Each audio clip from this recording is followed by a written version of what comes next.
مسلمانوں کے ذریعے عمر نے اپنے دل میں اس چیز کو اتارا.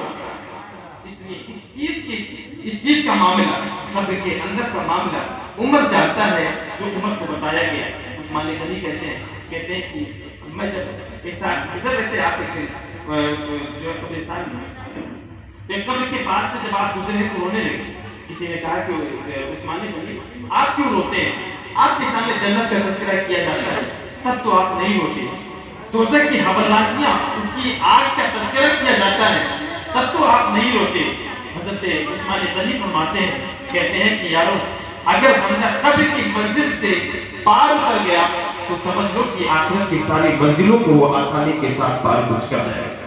تو لہذا قبر کی منزل بڑی خطرناک منزل ہے. ہم اپنے غفلت کے شکار ہیں، سب غفلت کے شکار ہیں. ہمیں اس چیز سے غافل بھی نہیں ہونا چاہیے، اس چیز کو بھولنا بھی نہیں چاہیے کہ سرکار نے فرمایا تھا پچھلا دن آنے والے دن سے زیادہ بہتر ہوگا، یعنی آنے والا زمانہ پچھلے زمانے سے زیادہ بدتر ہوگا.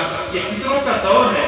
میرے آقا فرماتے ہیں کہ ایک وقت ایسا آئے گا کہ لوگ قبرستانوں میں جا کر کے ہنسی کریں گے. اور آج ہم دیکھ رہے ہیں کہ قبرستان کے اندر قبر کھودنے والے وہاں پر ہنسی مذاق کرتے ہیں. قبر کے اندر کھڑے ہیں لیکن ہنسی مذاق کر رہے ہیں، گالی گلوچ کر رہے ہیں. آخر کیا آپ کو اس چیز کا خوف آپ کے دل سے نکل گیا؟ کیا آپ کو ایسا نہیں لگتا کہ ہمیں اس قبر کے اندر بھی جانا ہے؟ یاد رکھو سرکار دو عالم صلی اللہ تعالیٰ علیہ وسلم حجرے کے اندر ہے. چند صحابہ حضور کے حجرے کے باہر گفتگو کر رہے ہیں اور ہنس رہے ہیں. تو سرکار نے فرمایا کہ میرے صحابہ تم ہنس کیوں رہے ہو؟ صحابہ خاموش ہو گئے.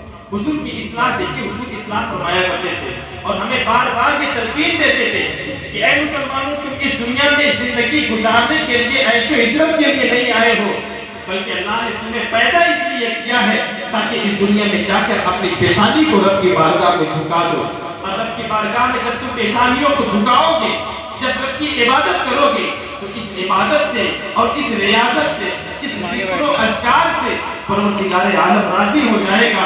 اور جس سے رب راضی ہو جائے اسے نہ قبر میں کوئی پریشانی لاحق ہوتی ہے نہ ہی حشر میں لاحق ہوتی ہے.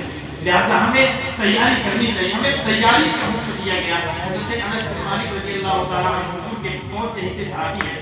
10 سال تک حضور کے ساتھ یہ مطلب بچپنے ہی میں حضور کے جو ہے زمانے میں حضور کے ہاتھ میں ان کی والدہ نے آپ کو دے دیا تھا غلامی کے لیے. تو آپ بچپنے سے لے کر 10 سال تک میرے سرکار کے خادم رہے ہیں. تو آپ جو باتیں بتاتے ہیں وہ بڑی معتبر باتیں ہوا کرتی ہیں. حضرت انس بن مالک رضی اللہ تعالیٰ عنہ کہتے ہیں کہ ایک دن میں نے حضور پاک صلی اللہ علیہ وسلم سے عرض کیا، یا رسول اللہ قیامت کب آئے گی؟